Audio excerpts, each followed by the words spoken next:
Hello, how are we doing? How's your new year been so far? I would tell you how mine has been so far, but it is currently December 30th still, so I don't know. I don't know what the future holds. Oh, you're not meant to be in shot. There's nothing I like better than to start off a new year with a big old pile of books that haven't been read yet.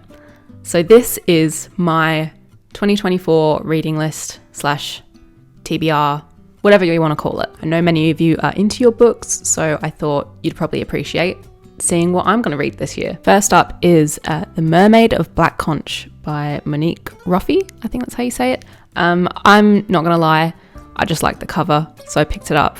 I'll read you the blurbs of most of these. On a quiet day near the Caribbean island of Black Conch, a mermaid raises her barnacled head from the flat grey sea. She is attracted by David, a fisherman waiting for a catch, singing to himself with his guitar. Acacia the mermaid has been living in the vast ocean all alone for centuries. When Acacia is caught and dragged offshore by American tourists, David rescues her with the aim of putting her back in the ocean, but it is soon clear that the mermaid is already transforming into a woman. This is the story of their love affair, of an island, and of the great wide sea. I very much see myself as a sea hag, and I felt like this was up my alley. Night Bitch by Rachel Yoder. A lot of people have been talking about this book, and I'm very excited to dig into it. It seems weird and wonderful and kind of gross maybe. At home full-time with her 2-year-old son, an artist finds she is struggling. She is lonely and exhausted. Her husband always travels for work, calls her from faraway hotel rooms.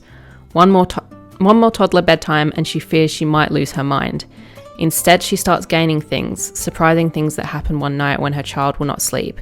New appetites, new instincts, and from deep within herself, a new voice. One of the reviews on the back of this says, funny and unnerving as hell, so that's what I like. If Cats Disappeared from the World by Genki Kawamura, I think is how you say it. This was recommended by Dakota Warren. That's who I got this from. The devil picked that moment to announce in his usual cheerful manner the next item he'd make disappear. I couldn't think about anything anymore, so I said yes, just like that. And that point, the thought that it could happen to my cat Cabbage had never crossed my mind. I like a little bit of odd literature. This I think might shock and disappoint people, but I haven't read The Picture of Dorian Gray. I love Oscar Wilde. I like his plays. I haven't read this. I don't need to read the blurb out. I'm sure you know it. So that is a must this year. Second Place by Rachel Cusk. This is another one that everyone's been talking about, and I really... the short blurb really attracted me. A woman invites a famed artist to the remote coastal landscape where she lives.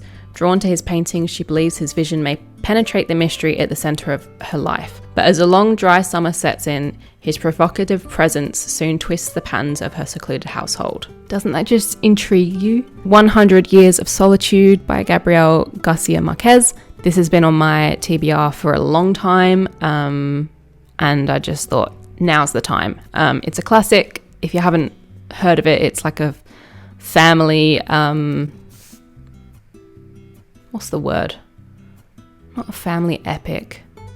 I'll remember it very soon. Gabriel Garcia Marquez's great masterpiece is the story of 7 generations of the Buendia family and of Macondo, the town they have built. Though little more than a settlement surrounded by mountains, Macondo has its wars and disasters, even its wonders and its miracles. Even its wonders and miracles. A microcosm of Colombian life, its secrets lie hidden, encoded in a book, and only Aureliano Buendia can fathom its mysteries and reveal its shrouded destiny, blending political reality with magic realism, fantasy, and comic invention. 100 Years of Solitude is one of the most daring original works of the 20th century. Saga, that's the word I was looking for, like a family saga. Shirley Jackson, We Have Always Lived in the Castle. I like a little weird horror. This is a short read. I'm very excited to get into it. Living in the Blackwood family home with only her sister Constance and her uncle Julian for company, Merricat just wants to preserve their delicate way of life. But ever since Constance was acquitted for murdering the rest of the family, the world isn't leaving the Blackwoods alone. And when cousin Charles arrives armed with overtures of friendship and a desperate need to get into the safe, Marquette must do everything in her power to protect the remaining family. The Master and the Margarita by Mikhail Bulgakov. Apparently this is another really bizarre one, which is what I like. One hot spring, the devil makes a personal appearance in Moscow, accompanied by various demons, including a naked girl and a huge black cat. When he leaves, the asylums are full and the forces of law and order in disarray. Only the Master, a man devoted to the truth, and Margarita, the woman he loves, can resist the devil's onslaught. The girl at the bookshop told me that this is a classic that everyone needs to read, so I'm excited. Everyone in My Family Has Killed Someone by Benjamin Stevenson. This is an Australian author, and this is apparently just a really good whodunit. So I'm excited to get into that because I love a whodunit, and I think it's more of an easy read than some of the other ones I've picked up. The Woman Destroyed by Simone de Beauvoir. This is another one that's been on my list for years, I think. In fact, I've had this book years. It's 3 different stories, immensely intelligent stories about the decay of passion, apparently. And this cover is so cool. This one, I don't even know what made me pick it up. It doesn't have a blurb. I don't know what it's about. It's a very short story. It's called Weasels in the Attic by Hiroko Oyamada. Yeah, I'll let you know what this is actually about later. This is what I'm currently reading. Baumgartner by Paul Auster. Hang on, let me read you the blurb. The life of Cy Baumgartner, noted author and soon-to-be retired philosophy professor, has been defined by his deep, abiding love for his wife, Anna. Now Anna is gone, and Baumgartner is embarking on his 70s while trying to live with her absence. But Anna's voice is still everywhere, in every spiral of memory and reminiscence, in each recalled episode of the passionate 40 years they shared. This writing is divine, and I'm going to finish this today. I can't really speak about it. Just buy it, please, and read it, please. Dracula by Bram Stoker. I haven't read this. It's a big boy. Also, this cover is just stunning. You guys know what it's about. I'm very excited to do this. My cousin told me once that it was actually terrifying. So I don't know how I'm going to go with it, but we'll see. Booth by Karen Joy Fowler. Look at this cover. So lovely. In 1822, Junius Booth, disgraced Englishman, celebrated Shakespearean actor and master of the house in all ways, moved his family to a remote cabin outside Baltimore. Year by year, the country draws closer to the boiling point of civil war. Of the 6 Booth siblings who survived to adulthood, each has their own dreams they must fight to realize, and each must fight to emerge from the shadows of their talented but unstable father. But it is Johnny who makes the terrible decision that will change the course of history, to assassinate Abraham Lincoln. It's sort of like a fictionalized version of the family story. Someone told me it was brilliant, so yes, I'm excited for that. I love this cover. Oh my god. The Vegan by Andrew Lipstein. And it says here, the weirdest novel I've read in ages, in a good way. And that, if you haven't got the theme, is what I like in a book. Herschel Cain is a soon-to-be master of the universe. His hedge fund, built on the miracle of machine learning, is inches away from systematically extracting obscene profits from the market. But on the night of 12th of May, at his elegant Brooklyn townhouse, he has something else on his mind. The dinner party he and his wife have devised to woo their new A-list neighbours. When the evening fizzles, Herschel indulges in a devilish prank that goes horrifically awry, plunging him into a tailspin of guilt and regret. As his tightly constructed world starts to unravel, he clings to the moral clarity he finds in the last place he'd expect it, a sudden connection with the neighbourhood dog. Again, an epic cover. Fourth Wing by Rebecca Yarros. I'm sure you have all heard about this. My brother's girlfriend got me this for Christmas, and I'm very excited to give it a go. I like dragons. So yeah, and it's been a long time since I've read a fantasy, and I love anything shiny because I am a magpie. This one I'm probably excited about the most. It is Penance by Eliza Clark.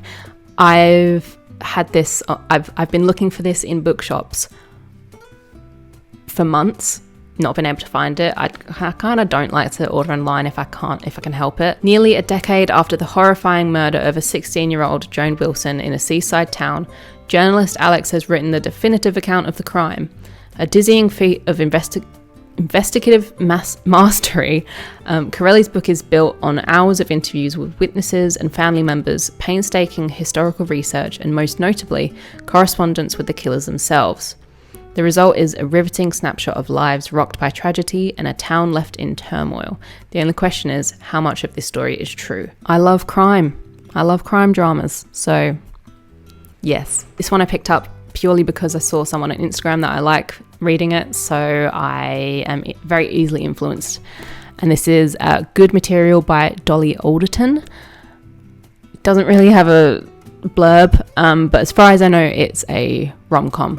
And I feel like I need one because a lot of the books I read are very dark.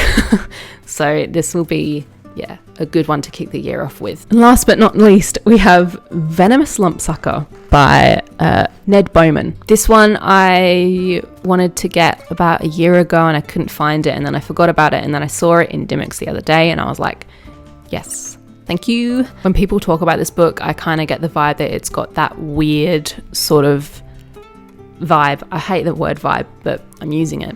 That Our Wives Under the Sea has, not in the romantic sense, but just, weird ocean stuff. So I thought I'd probably like it. The venomous lumpsucker is the most intelligent fish on the planet, or maybe it was the most intelligent fish on the planet, because it might already be extinct. Nobody knows and nobody cares except for two people.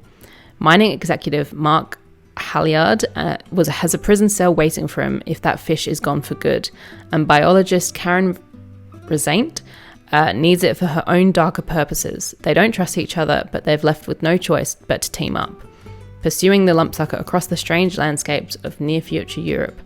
On the way, they are drawn into a conspiracy far bigger than one ugly little fish. And those are all the books that I'm hoping to read this year, and I will let you know my thoughts as I finish them. If you have read any of these books, let me know your thoughts, but don't give me any spoilers, please. Just let me know if you loved them or not. Also, let me know what's on your reading list. I might need to pick up a few more, because I think I want to get through these quickly. If this is our first time meeting, hi, my name is Anna, and if you would like to join our little gang, we would love to have you, and all you have to do is subscribe. I hope you have a lovely rest of your day, and I will see you very soon. I don't know.